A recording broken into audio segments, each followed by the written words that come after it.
Okay, Nick and Andy, let's wrestle the big topic around American soccer right now. If Gregg Berhalter does move on as the USMNT head coach, who should take over? It's the big question. Obviously, reports are out there from Fox, ESPN, and others saying that a decision on Berhalter's future is expected in the next few days.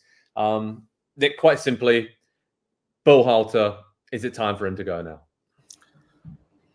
Yes. As I've said, it could be worse. We could be in an Eric Ten Hag situation, right? Where they are going to look around and find no clear upgrade, and they know that the guys like him, and they go for it. And I think that's fair. I really do think that's fair. If that's what it comes to, it just better not. I hope this job is attractive, because it's just the performances aren't good enough, and I don't think it's the players. And it's just as simple as that.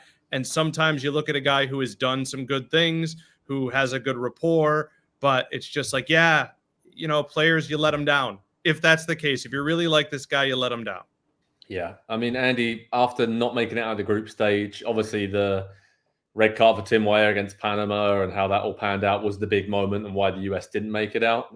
It's, the post-mortem has started. It's, already, I wouldn't say even overly dramatic, really. This needs to happen. There needs to be some kind of reckoning 2 years out from a home World Cup as to, all right, what direction are we heading in here? Because I think all of the sort of the credit in the bank that Berhalter had from getting to the last 16 of the World Cup in 2022 and dominating CONCACAF and beating Mexico times, that's all gone now. That is totally gone, and fairly so. I think Nick mentioned it there. The players and the quality of players should be playing better than they are. And of course, they've been big advocates for Gregg Berhalter. They wanted him to come back and take over again. So I think it's probably 50-50 blame for this tournament in particular, maybe the tactics and the players not stepping up. But something has to change, right? We know how this industry works, and usually it's going to be the coach that goes. But what's your feelings on Berhalter and sort of, I guess, the decision that has to be made? Yeah, it's inexcusable to turn up to a major tournament, let alone one on home soil, and not even really make a sound at the tournament. Nobody was talking about the U.S. men's national team aside from, can you believe Tim Weah did that? Can you believe that, Gregg Berhalter was brought back to do this? The players are it's been all negative things around this team at Copa America, and it was supposed to be, how long did we spend saying, this is the litmus test for this team. This is going to be the next stepping stone going towards the World Cup on home soil. And they progressed none whatsoever at the tournament, and they've shown us nothing. And so my big fear, though, and Nick is right, they might go out there and look and see that nobody really wants the job at this time, at least. Maybe a year out from the World Cup, it looks a little bit differently. But also, didn't we kind of already have that situation play out last December when his contract expired? And I know there was some other stuff that was involved at the time that complicated it from a legal perspective. But it did seem like if somebody else that, had better ideas or could come in and kind of galvanize the group and take it in a different direction was available and interested, I think they probably would have hired them. And they didn't. And so they brought Gregg back. And so I don't think it's surprising that we've seen more of mostly the same. The margins at major tournaments are super thin, and it can be one incredibly stupid moment or one incredibly brilliant moment that decides what your fate is going to be. It was the former for the team this time, and yeah, they let him down. I feel bad for Gregg in a way, because there are certain things that are out of his control, and I don't think a lot of people ever gave him a chance, certainly not coming back for the second time as the coach. But the results are the results, and that's all that matters really at the end of the day. It really is. And if it is time to move on from him, Nick, the best options for the US men's national team head coach, what are they? And I'm just going to say, let's go with the dream scenario. Jurgen Klopp, I'm pretty sure, would be all of us. If that could happen right now, we'd be like, yes, please, get him in to take charge of the US. And our colleague at NBC Sports, Tim Howard, is calling for that as well, and said he'd go. I think Klopp spends most of his time in Mallorca now, in the Mediterranean, playing paddle and hanging out. So maybe they can convince him to hang up the paddle and get back to coaching. But I think that's a dream kind of appointment, right? And I don't think it's very realistic. I don't know that Klopp would. He'd upset the apple cart, and I think that would be great. And I want it to happen so badly, mostly for this team would be prepared. You'd feel good about it. Those press conferences that were sometimes annoying because you're not a Liverpool fan probably sound great when you are a Liverpool fan. And I love everything about that. But is Jurgen Klopp going to be there smiling when we call a friendly against Brazil the Continental Classico? Or is he going to want to go to a Gold Cup with a bunch of players who aren't on his first team? This is a guy who wants to win, who wants to build for something. And frankly, that's why I want it.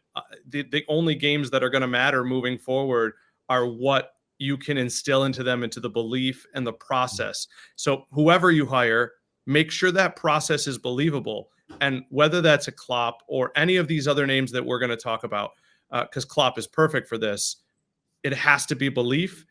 But I think it's realistic because name another job you think he might take right now than a national team job, a job with an expiration date, if you will. You're going to go play on a home soil World Cup with a young generation of players and an expanded World Cup. I think that's attractive to someone.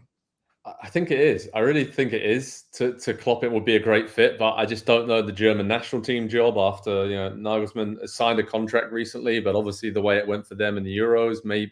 But it doesn't seem like he's that eager to get straight back into management. I think that the timing might just not work out for Klopp with the US here. I mean, Andy, more realistic kind of appointments. Steve Cherundolo, the job he's done at LAFC. I remember him being like a guest assistant coach when it was the Dave Sarachan sort of era.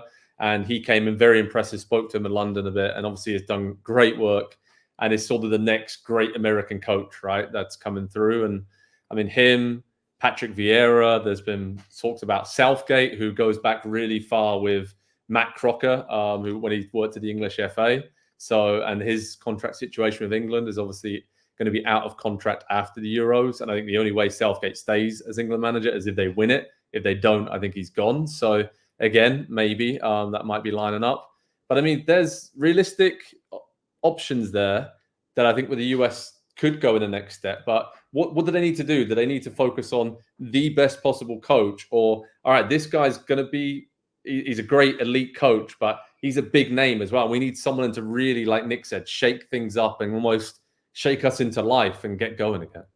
Yeah, I'm going to say something really controversial here.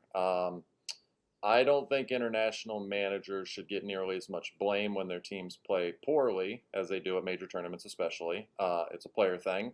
And I don't think international managers should get as much credit when their teams play well at major international tournaments. The international game is a player's game. It is not about the tactics. It is not about the system.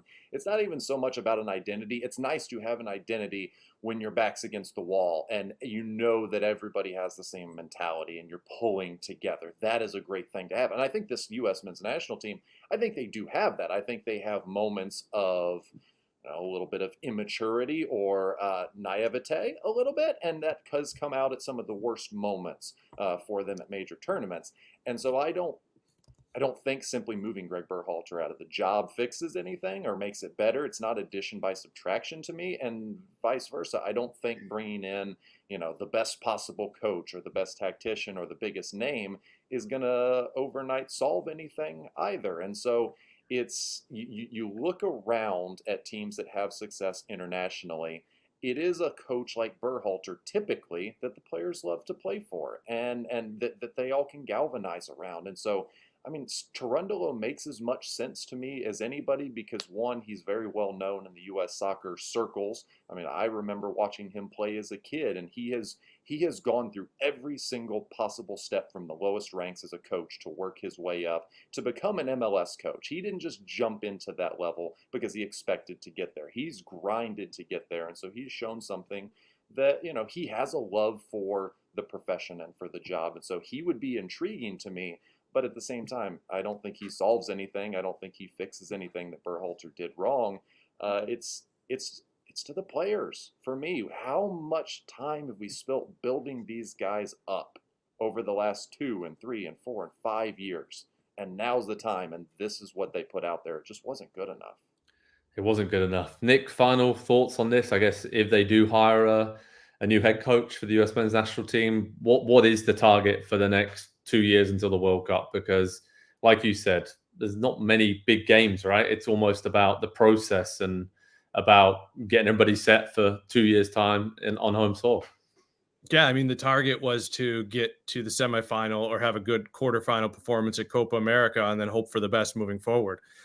That's one of the reasons I think they need a kickstart. You can't make change for the sake of change, which is why I said we may end up with an Erik ten Hag situation.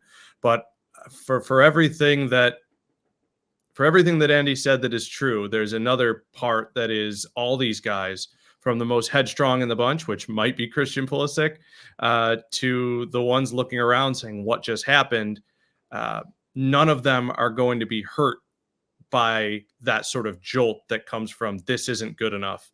And it's something I've been calling for since they missed the World Cup. And a lot of people have been calling for. I'm not special to have done this, but I don't want to just be the best team in CONCACAF. I want to be a player.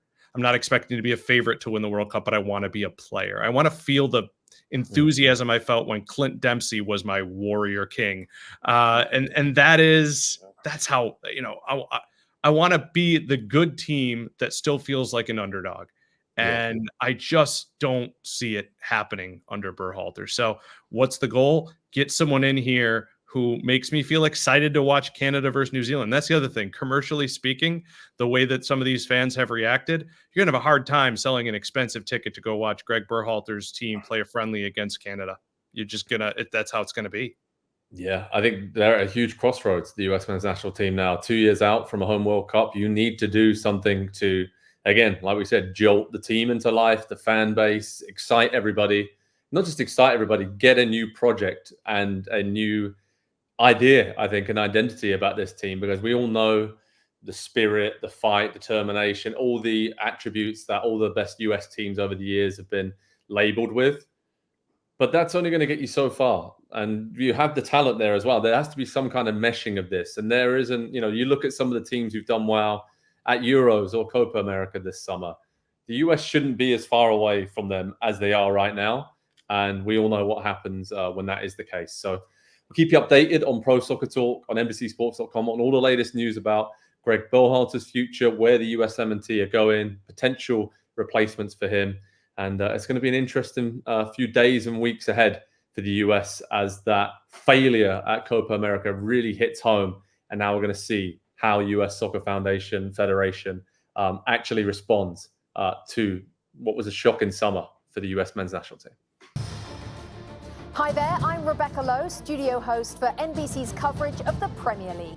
Don't forget to hit subscribe to watch more videos all season long. And for even more Premier League content, from original series to live matches, head over to Peacock. And be sure to tune in for Premier League mornings every weekend on USA Network and on Peacock. We will see you there.